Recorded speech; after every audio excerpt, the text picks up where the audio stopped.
Thank you so much for meeting with me, Mr. Kellmacher. It's not often that a studio head... I'm going to stop you right there, Bugface. The only reason I'm meeting with you is that the movie business is going nuts. Netflix, Amazon, Vudu, Hulu, Choo Choo, Moo Moo. I might have made some of those up. The point is, we need content the way a cutworm needs a cabbage. That's why I'm willing to talk to a little parakeet like you. Do you follow me, you stack of bad cheese? Not really, sir, but I have a great idea for a movie. Pitch me. You've got 35 seconds. After that, you're a pail of beef sitting in the sun. Go. This spoiled heiress, Karen, has eloped with a pilot and fortune hunter named Duke over the protests of her tycoon father, and she sneaks off her father's yacht to go marry Duke, but on a bus to New York, she meets a reporter who... I'm going to stop you right there, Bean Brain. Here's the thing.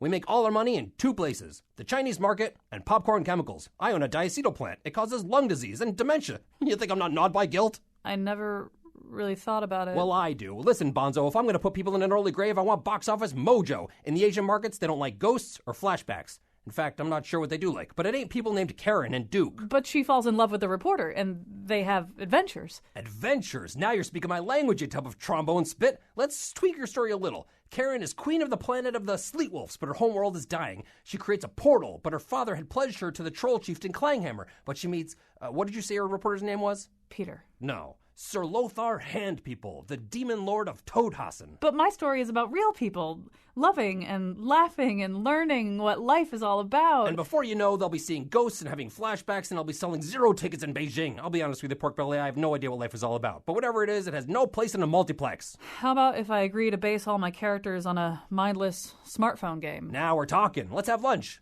But not before America's greatest living film critic talks about Weiner and the Lobster, the best food schmooze ever.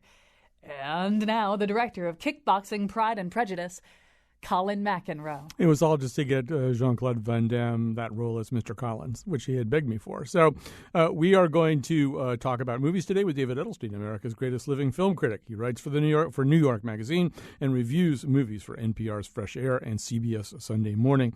But for the first segment, David and I want to talk about the documentary Weiner, and I thought it would be good to introduce into that somebody who actually has some experience in the world of not Weiner, but managing political campaigns and managing crises. Roy Occhio-Grosso is one of the guys you call when you're having Weiner problems, not those kinds of Weiner problems, the Weiner problems you have if your name is Weiner and your political campaign is imploding. A pun. Colin, can I just interrupt? Can this be a pun-free zone? Please do interrupt him. Yeah, you just can't. The problem is you can't talk about this without true, it's a minefield.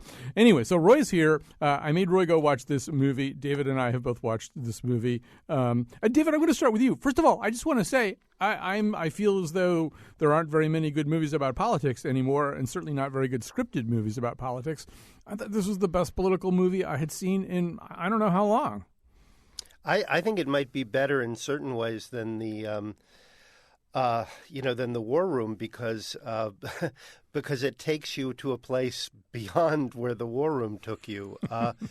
It transcends politics. It's a movie about social media. It's a movie about shaming. It's a movie about a kind of personality that can't quit, that feels as if there is no difference. As he says in the movie, there's no difference between sort of curling up and ceasing to exist and throwing yourself out there, no matter how much shame accompanies that or embarrassment is supposed to accompany that. Let me just say, I squirmed. I don't know about you, but I squirmed and cringed all the way through this movie.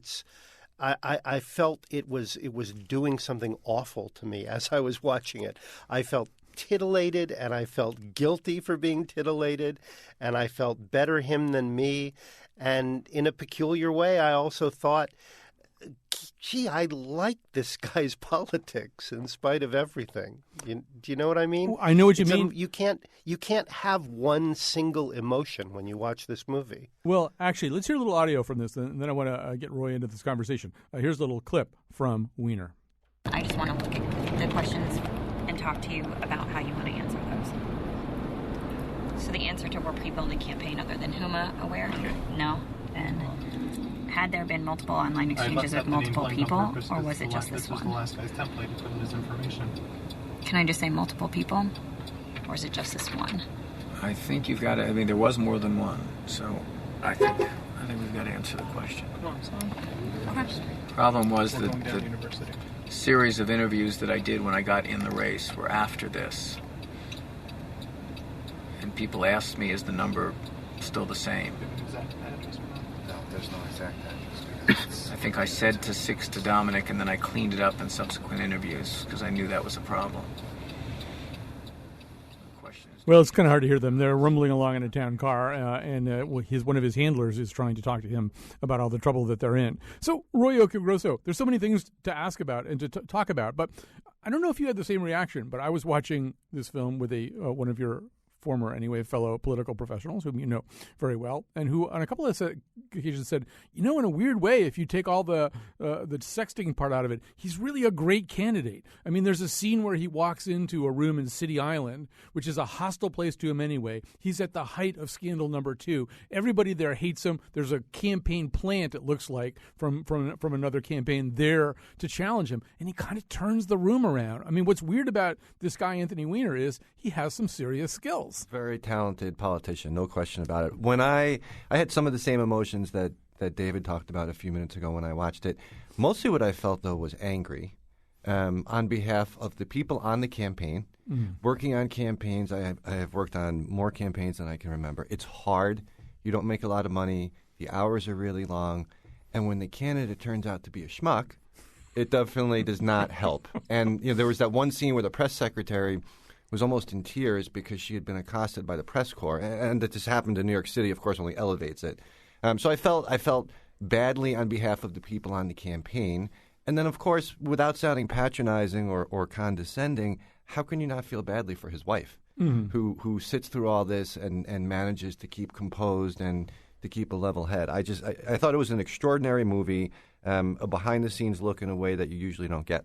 Well, no, David Edelstein, this movie begins kind of on two premises. And we should say that the people who made the movie, at least one of them, maybe two of them, had some previous connection as staffers, I think, to Anthony Weiner. One of them worked for Weiner previously as a congressman. I think I just want to backtrack and say what the movie actually is about. They signed on, the documentary filmmakers signed on to cover his comeback campaign for New York City mayor. And the amazing thing is, in spite of all the jokes, in spite of all the punning New York Post covers, the first part of the campaign, the polls showed him ahead. Bill de Blasio, who was his nearest rival ideologically, was actually at the bottom of the polling. Weiner was on top. And it was only when the second texting scandal broke, which was really a sort of extension of the first one, that this horrible freefall began. As Roy said, it rocked his entire campaign staff. It rocked them. They had no idea this was coming. This was the iceberg that hits the Titanic. So, Roy, a politician for whom you once worked, Bill Curry, memorably said to me one time, almost everybody who goes into politics has some kind of yawning psychic deficit that they're trying to address. And he said, and the bitter irony of politics is it's the worst place to go and try it and fulfill fill the hole in you that has been created by some previous psychic trauma. And we kind of see this here, that there's two incredible concepts behind this movie. One of them is that Anthony Weiner can rebound, that the best place for him to recover everything that he lost in the first scandal is by running for mayor of New York, a situation in which he's going to be fly-specked and torn apart and attacked and punned about by the Washington Post, that this is the best possible thing he can do to get back on the solid ground that was taken away from him, and that the other really great thing that he can do to rehabilitate himself is to let a documentary film crew be in his presence all the time. I mean, just standing back from this, first of all, as a campaign manager, what would be your reaction to those two ideas? I think they're both right. I think the reason, if I had to guess, there's all sorts of psychologists and couches to try to figure this out, I'm sure, at some level. But if I had to guess, it's probably because Anthony thought that would be the best way for him to be able to tell the story on his own terms. In the first year of the Malloy administration, Ted Mann, who was then at Hearst Papers, who's now at the Wall Street Journal, asked if he could embed himself with the administration for about 9 months. And we had a conversation about it, and we batted it around, and we decided to do it in part for that very reason, because we thought that Dan Malloy had a really interesting, strong story to tell. And with all the noise and social media and modern communications being what it is, that's probably the best way for you to be able to tell your story most directly. Thankfully, nothing really bad happened to us. Certainly not the way it happened to Anthony. But if I had to guess, I think that's probably what he was after.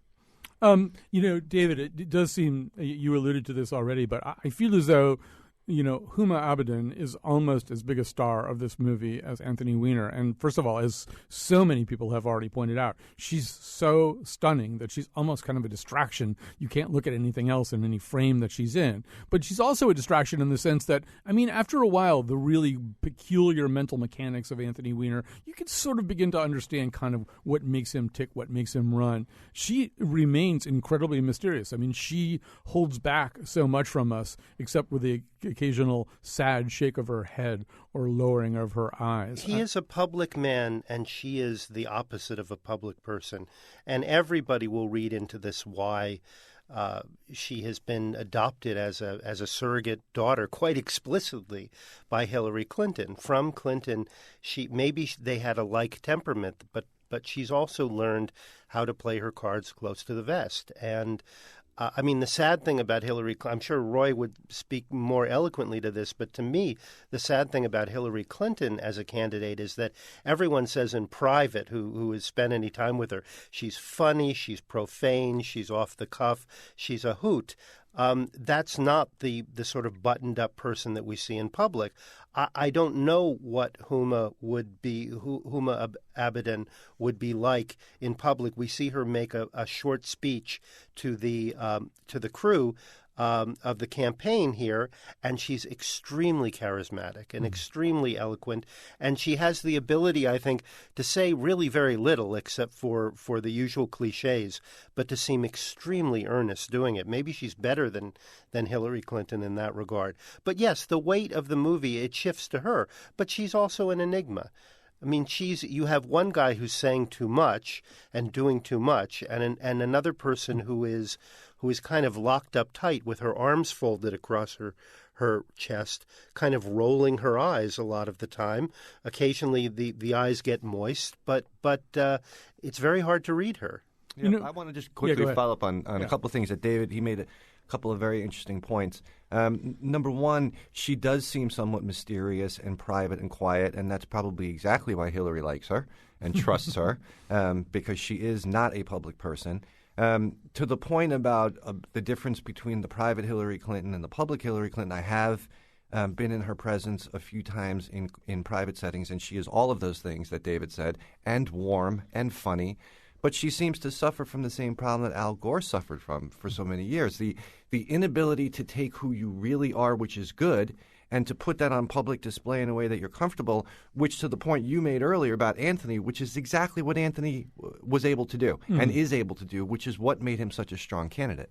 Roy, I also just want to ask you, one of the questions that I wound up having, obviously they had an agenda in agreeing to do this documentary, and they probably set it up under the most favorable circumstances with a former chief of staff involved in it. And I found myself wondering, I will once again quote the political professional whom you know quite well, who said there's one point where one or more points where Anthony Weiner is talking to his staff, and he'll say something like, I don't mean to be rude, but blah, blah, blah, blah, blah. And the political professional in question said, I can guarantee you that's the first time the staff has ever heard that. I don't mean to be rude. That we know that he's a screamer on the floor of the House. He was a noted screamer. We see clips of this in the documentary. But one senses he really is probably putting a pretty good show on, right, as opposed to how he's really acting towards the staff most of the time. Yeah, the word on the street about him in political circles has always been that he is difficult to work for. But you know what? People who sign up to work for somebody like that, it's not like they don't know that going in. And I think that's part of the bargain. Back to feeling sort of badly for people on the campaign.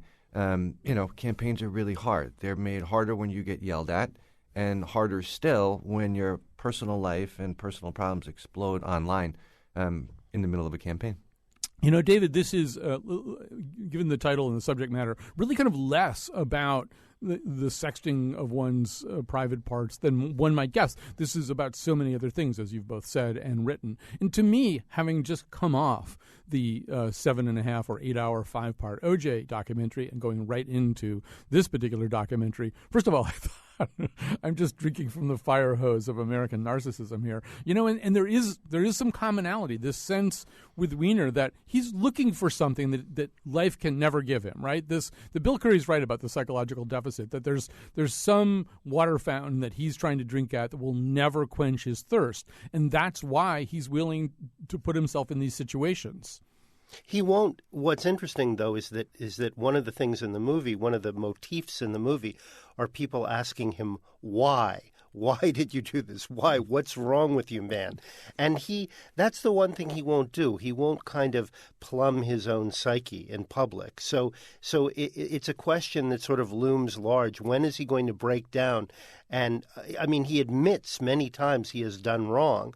But he says, I've already said it. I've already admitted it. He's not willing to go that far. I think what he's hoping for, in my review, I mentioned Mike Birbiglia's film, Sleepwalk with Me. He has a great line in which he's just done something really, really horrible and stupid and inconsiderate. And he turns to the camera because he wrote the script and he's directing it. And he says to the audience, remember, you're on my side. And, there is a way in which Weiner really believes that he can charm the camera. In spite of all this, he can bring that camera into his inner world, and he can work it in the same way that he's managed to work the voting public and charm us in spite of that. And put us on his side. And that is a very narcissistic impulse. Birbiglia has a lot of insight into that impulse in himself. Clearly, on the basis of Weiner doesn't. But if that's not American, we all have our own cameras. We all have our own blogs. We all want to be the subject of our own documentary films. If that's not where we are right now in this country, I don't know. I don't know what is. And Roy, I have to think that is an almost universal experience of working on campaigns, that politicians tend to overestimate what they can do, how well they can function, how well they can charm, thinking that they can out-debate somebody who's actually a more skilled debater than they are. Yeah, and it's the game, and they live for the game the way an athlete lives for the game. One of the interesting things that struck me in the film was that the point at which he looked the most sad was not when he was talking to his wife or acknowledging what had happened. None of those things. It was toward the end of the movie where he acknowledged in the car that this would be his last campaign. Mm-hmm. And he seemed genuinely, this has defined his life. He was elected to the city council when he was a kid, a young congressman, thought to be the next mayor. And I think the realization that he would not be able to do this again was what made him the most sad, which I think speaks to a whole host of other issues. I actually, David, did you ever like him in the movie? Did you find yourself having any affection for him at all? It's hard to admit.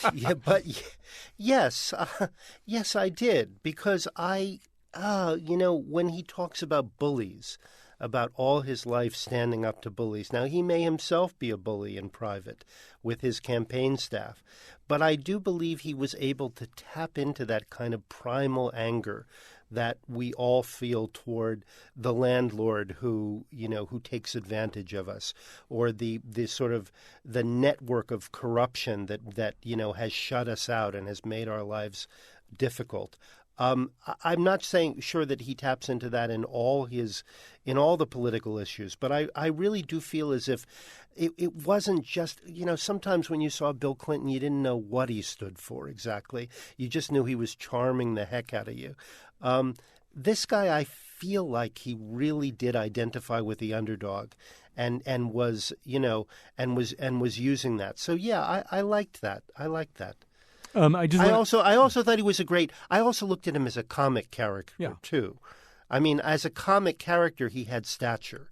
There was so much self-deception there, and so much deception, and so much guilt, so much guilt and shame underneath the apparent shamelessness. So many psychological mechanisms, so many little weird tripwires there. He became a really fascinating comic character. Yeah, first of all, I want to say, if you're worried about us spoiling this movie for you, we couldn't do that if we wanted to. You really, there's so much in this movie that you just have to see, and there are silences and things with body language and clips that are interspersed as late night comedy has fun with this guy and his problems. There's no way we could spoil this movie for you. I will sort of, run the risk of spoiling one little scene, because Roy, there was one point where I really liked him, and it was because he was genuinely funny, and it's in one of the absolute worst possible moments.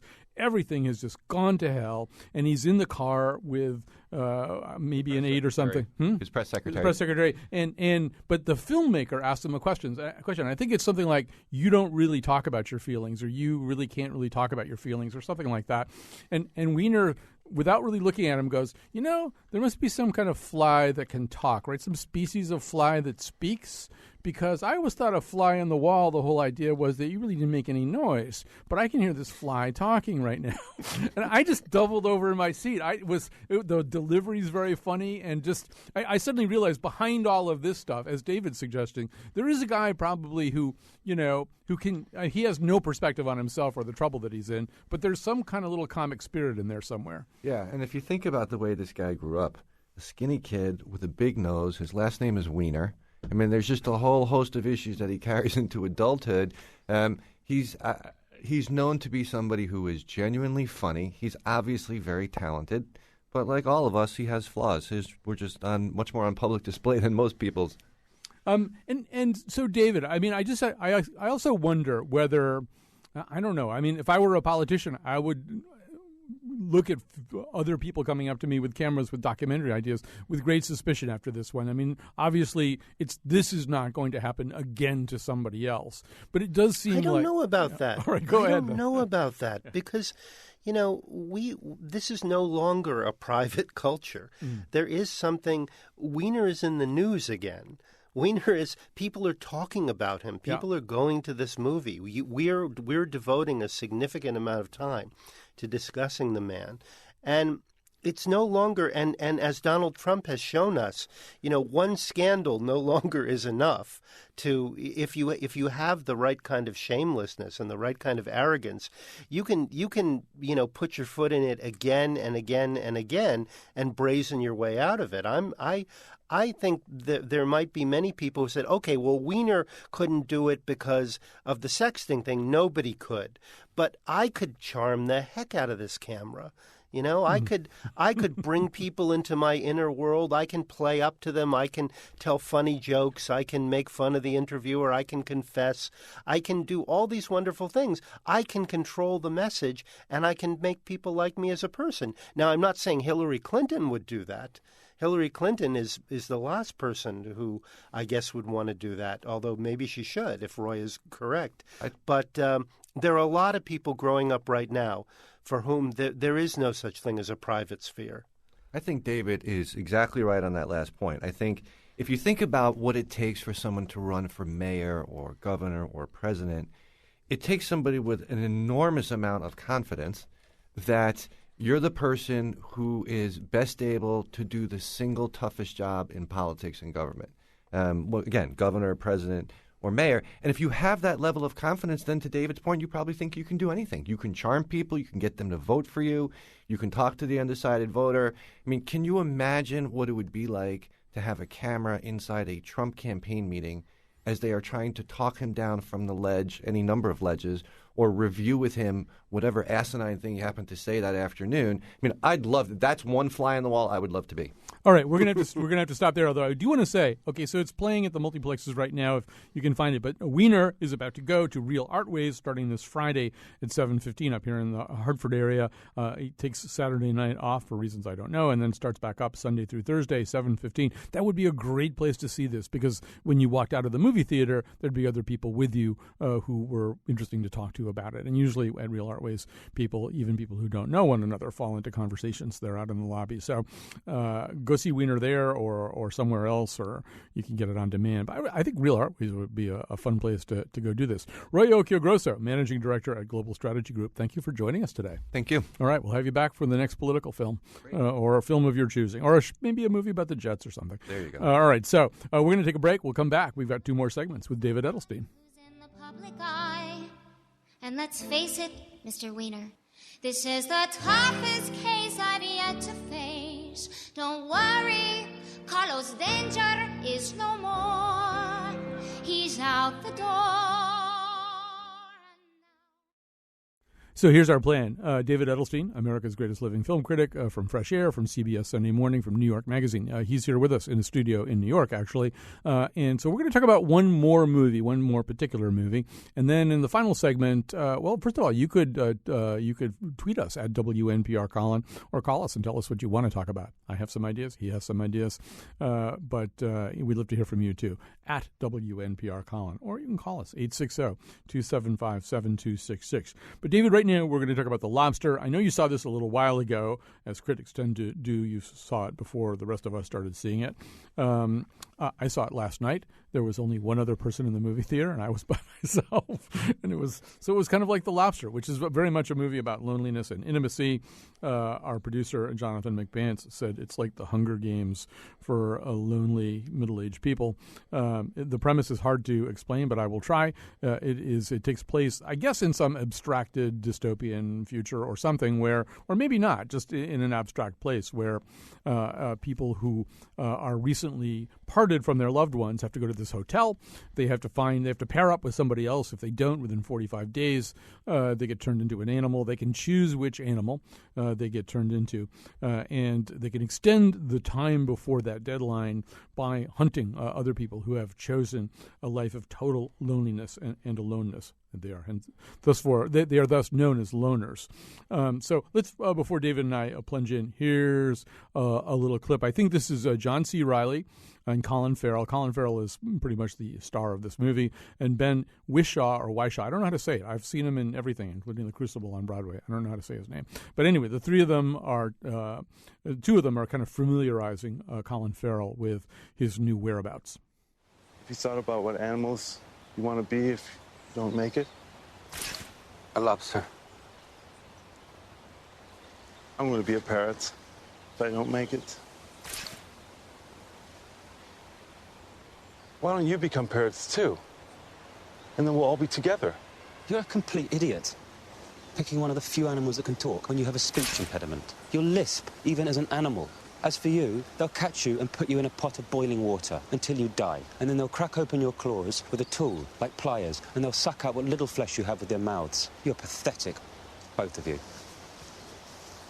I'm not going to be turned into some animal. I'll come and visit you, though, with my partner. When we're walking together in some park, or when we're swimming in the sea, or when we're on one of our trips. So, David Edelstein, this seems to be a movie that critics like a little bit better maybe than regular audiences sometimes do. How did you feel about it? I loved it, but I have many friends who are in the critical world who despised it, who thought it was ugly and garish and cynical to the point of no longer creating characters of stature, which I've used that word with regard to Weiner, but I do think even idiots in a film have to have stature. They have to be brilliant idiots, or we're not going to care about them. What's tough about this film, the director is Yorgos Lanthimos. He's a Greek director, and he does something that American filmmakers and many American writers don't do, which is allegory. These are not these fables, these parables that he creates are really not meant. They're so heightened, they're so absurd that they're not really meant to be taken literally. They're meant to explore something that's in the air. Usually, in the case of this director, some social pressure that is making people less than human, that is compromising their humanity. In this case, literally turning them into animals. And this is a lovelorn allegory. This is a man who this is the story of people who cannot find love, and as a consequence of various kinds of social pressures, feel themselves transforming into beasts. They are shunned. They are exiled. exiled they are. It's really the lament of a single lonely person, or the fear that brings people together to marriage. If I divorce, if I lose this person, I'm going to lose my stature in society. I'm going to lose some aspect of my personhood. So we have Colin Farrell, who's playing it very schlubby and kind of amiable and schlubby. We're not used to. He's a very gifted comedian, and doing his best in his schlubby, passive way to find love. And as a consequence of that, meeting up with a rebel group that is standing up with a sort of psychotic militant group that is standing up against this system and is going in the other direction, really, and finally ending up with this rather beautiful, lovely, plaintive, nearsighted woman played by Rachel Weisz. And I won't give away the ending, but it's incredibly bleak and depressing and sad in its notion of whether or not we're willing to stay with people who are maimed in some way or another. Well, yes, and so I have to say I liked this movie too, and I like seeing it in a movie theater because I think the visuals are a big part of it. I mean, if you're going to be able to work with this movie at all, you need to get, I think, sucked into it visually. It is very much about the dilemmas of intimacy, and in fact, Colin Farrell's terrific in this movie, but he really is. He's a sensational actor. He's another one of these people who Jude Law is another one. They became kind of leading men too quickly. They're character actors. They're really good when they've got a lot of tics and a lot of neuroses and a lot of oddball elements that trying to sort of shoehorn them into heroic roles didn't necessarily fit.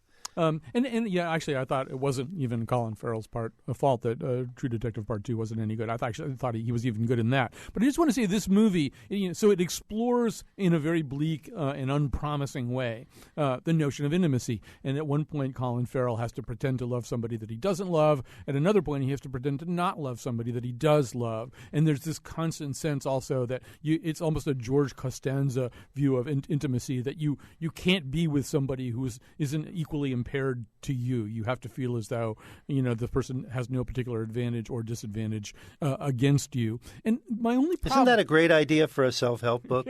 George Costanza's Guide to Love and Marriage. Yes, if you don't want to be happy or in love or married, yes, it's a great. It would be a great book. So, but I guess I came home and I saw it by myself, and I came home and I said to my significant other, this guy's probably in his early 40s, this director, and there's something developmentally stuck about his vision, right? And I looked him up, and yes, this guy, Lanthimos, is 42 years old. He's married, by the way, to the 32-year-old actress who plays the hotel maid in this movie. But there's a sense in which, I don't know, he's at a point where he doesn't necessarily see much more beyond this very, very bleak landscape that he's painting. Or maybe he does, but this is just the art he's chosen, the statement he wants to make right now. But I felt as though, wow, give yourself another 20 years, maybe you'll be feeling better about some of this stuff, or you'll... It's where he lives, too. I mean, Greece is in a very perilous state right now. And in fact, we tend to think... We tend to think of Greece some of us do. Greece is the birthplace of the classics, and we tend to think of it like France and Spain and Italy and maybe places that have had terrible, bloody chaos and fascism but somehow remain great destinations for your honeymoon, great tourist destinations, package tours. It's this American, we're very blinkered as Americans, and we don't really see the incredible violence and despair and cynicism that is under the surface of the Greek worldview, and the sense that anything could go wrong at any minute, and that any tie is fragile. Any idea of democracy is a joke in his movies, in his other films, and so I'm not sure that it's something one can necessarily grow out of, and it's not. I think we can look at it emotionally, but I think we also have to we also have to sort of put ourselves into the head of somebody who grew up in that kind of society. It's a great point, and it reminds me of the Chilean movie Gloria, where exactly, like if you take the Chilean realities out of that, and the post-Pinochet realities out of that, you don't understand the movie. The movie is very much about sort of some of the silences people maintain because they can't talk about what they did during the previous regime. Exactly, and that's what Americans. I mean, actually, this film has found an audience. I don't know if it's found an audience at Real Artways. I wish it would, but it has found an audience because, in spite of the fact that a lot of people can't make that leap, it's a very mysterious movie. If you don't look at it sort of as an allegory in certain ways, and you don't think about these social pressures, I think it works just on an emotional level. I really do.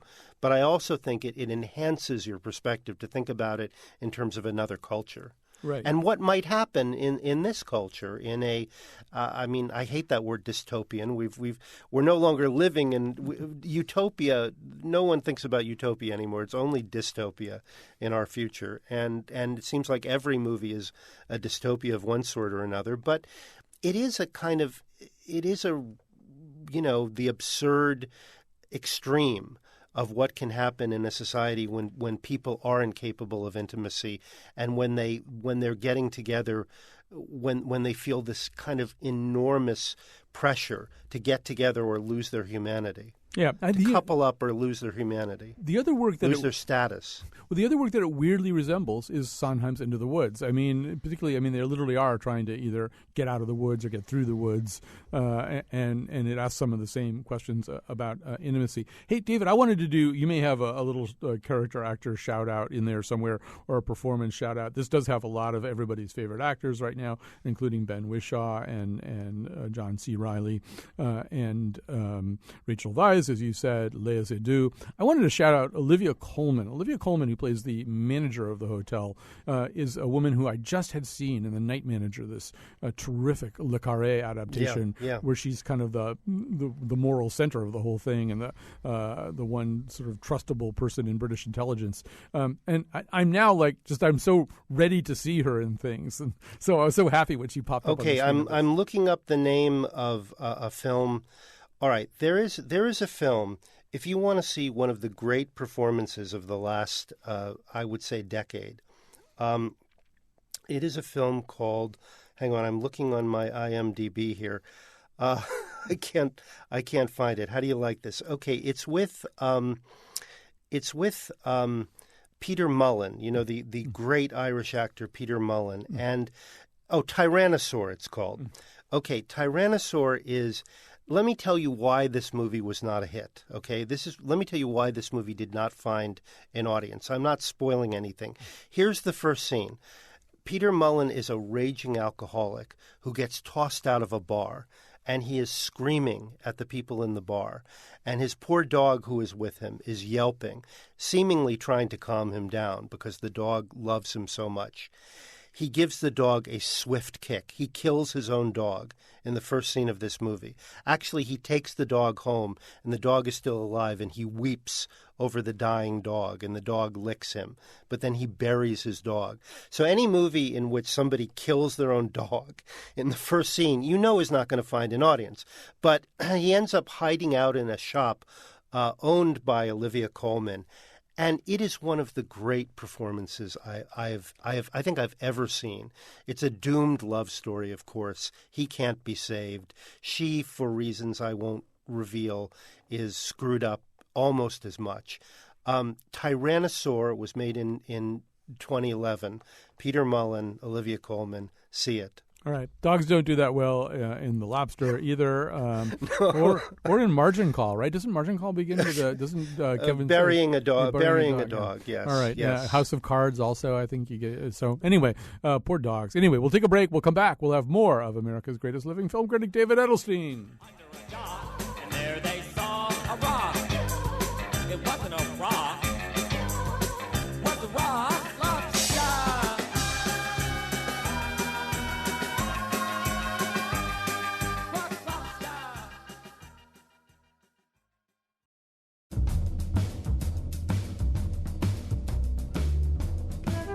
When you're trying to learn more about Weiner, Google is very unhelpful. Stay with us for the final segment with Colin and David. Today's show is produced by Jonathan McPants and me, Kyone Wolf. Greg Hill appeared in the intro and tweets for us at WNPR Colin. Our interns are Olivia Piper and Adriana Smith. The part of Bill Curry was played by Johnny Depp. For show pages, articles, and videos of the Here and Now staff dressed as Angry Birds characters, go to our website, wnpr.org/Colin. On tomorrow's show, why you underestimate fish. And now, back to Colin. It's a long story. We're talking to David Edelstein right now. He is America's greatest living film critic. He's with New York Magazine, Fresh Air, CBS Sunday Morning. I was thinking about this conversation, David, and I was thinking that we've actually already had a really terrible weekend and week here in America, and these seem like very tough times and very dark times and disturbing times. And I thought about what movies have done for us in the past. I mean, you think about the Depression, and it happened one night, and My Man Godfrey, and great sort of social justice movies like I'm a Fugitive from a Chain Gang and the Marx Brothers making us laugh. And then so I looked at, and this is really going to depress you, the top 10 box office movies right now. The Conjuring Part 2, Warcraft, and Now You See Me Part 2, Teenage Mutant Ninja Turtles, Out of the Shadows, X-Men Apocalypse, Me Before You, we can come back to that one, The Angry Birds movie, Alice Through the Looking Glass, Captain America Civil War, and The Jungle Book. So on that list of 10, David, there's only really one movie that addresses human issues at all, and it's a movie you didn't particularly like and probably has an audience for semi-different reasons. Oh, I think the X-Men movie addresses more human issues than Me Before You does. The X-Men movie is about. Let me just return, by the way, to what you were saying before. It feels odd to be kind of yucking it up on the radio after what happened in Orlando and wanting to turn to movies for some understanding and being completely blindsided by the fact that there's none there, because in movies, regardless of whatever we think about gun control in movies, we worship guns in movies. I worship guns in movies. I read thrillers in which people execute people all the time, and it gives me my jollies. There is such a huge chasm, or maybe not. Maybe some people that's why they're as popular as they are. They're as fetishized as they are right now. At least the X-Men movie really has a very, very solid core of emotion, which is people who do not fit in. And you can label them as gay, you can label them as minorities in one way or the other. They are mutants, they are freaks, they cannot fit in, and they find some way of harnessing their power and harnessing their anger under the protective umbrella of this man named Professor X, who is the young one played by James McAvoy finally goes bald in this movie, though he shows no male pattern baldness prior to this movie. He is a cue ball by the end of it. So I liked this movie a lot. A lot of people didn't. I thought it was emotionally very pure. Despite my reservations about the director, Bryan Singer, there have been a lot of awful private, again, as with Woody Allen, as with Roman Polanski, as with so many other filmmakers, when we hear about their private lives, they dwarf anything that poor Congressman Weiner did or will do. So I recommend that movie. Me Before You is just a very tepid tearjerker with I would say a career-destroying performance by its leading lady, except that then she's so commanding and so wonderful in Game of Thrones. Emilia Clarke, under that wig and with her eyebrows in control, cuts a very formidable figure, and a dragon behind her, cuts a very formidable figure. She is a mass of tics and unholy tics. Her eyebrows are doing calisthenics the whole movie. Her forehead is all squinched up. She's trying to be a British Sandra Bullock. She's trying to be the adorkable romantic heroine. She's trying to distinguish herself from Daenerys. She's trying to, and it's just not working. It's just a terrible movie. It's a movie that, it has a lot of people from other franchises, somebody from The Hunger Games. It's amazing. Somebody from it's Downton got Charles Abbey. Dance. Yeah. It's got Charles Dance from Game of Thrones. Yeah. It's got Finnick from The Hunger Games. It's got I mean, it's amazing. It's got Bates Right. from Downton Abbey. And it also was an incredibly popular, I believe, and I'll probably get in trouble for calling it this, chick lit novel, which had a huge following, which has also helped it to get where it is in the box office. But it does seem, just to go back to the original point, I feel as though in other times of turmoil and stress, there's been kind of an undercurrent of hope, and you had people, just to go back to Capra in the 30s, making things like Mr. Smith Goes to Washington. There are these movies that kind of connect us to our humanity and also show us possible ways out, or ways of even maybe just dreaming our way out. And it does seem, you said this in the previous segment about The Lobster, we're drowning in apocalyptic visions, and if you're a young person going to the movie theaters these days, the biggest message would be work on your aim, get really good at archery or something. The world is ending. If you want to survive, learn to shoot something really accurately at somebody else. I hate to say it, but our popular culture, our pop culture is a lot closer to where Donald Trump is and the emotions that he's appealing to than it is to the other side. It's not really a great mystery where some of these messages are coming from. And I'm ashamed to say even movies that I like have.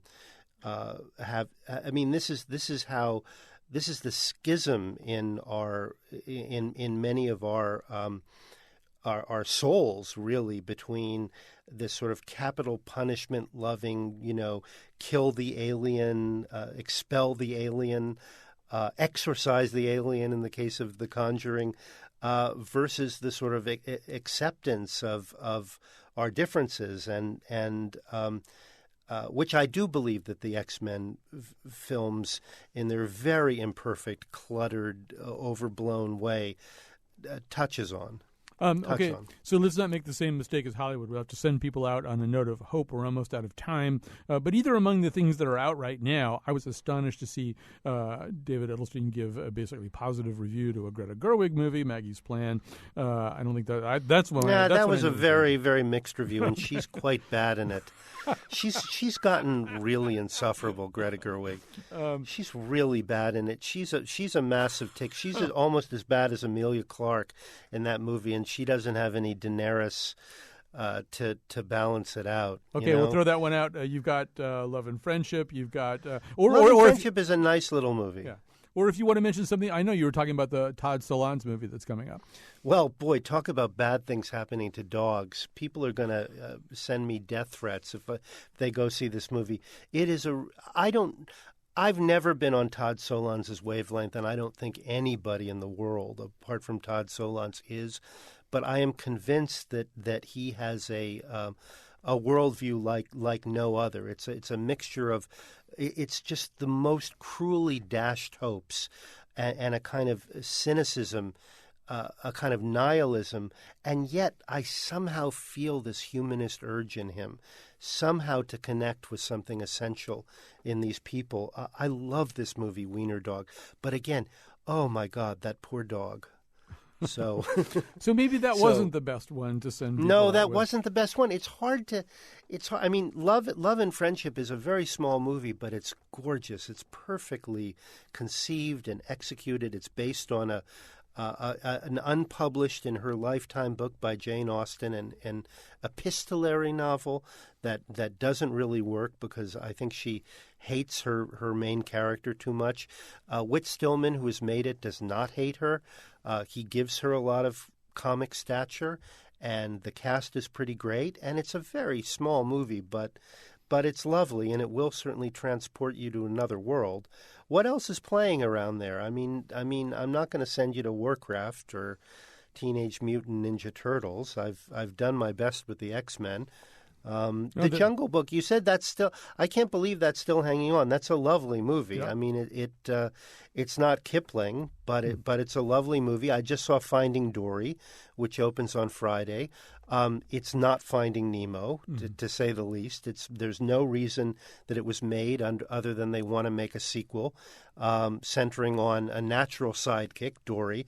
And it begins, I think, very, very badly and obviously, but it turns into this wonderful farce. I mean, it's pure comic madness happening in this SeaWorld-like enclosure. All right, it really is a burst of good feeling. Okay, there's a good feeling that we can end on, even if we had to force it out of ourselves. David Edelstein, great to talk to you. I'm going to go out and see X-Men Apocalypse. You talked me into it. And thanks to everybody who worked on this show today, especially Jonathan McPants, whose vision it was. We always do. Saturday night at the movies.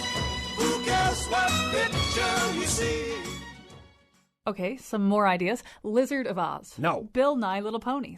Bill and Ted's Big Fat Greek Wedding. No thanks. Keeping Up with the Kardashians, the movie. Sold.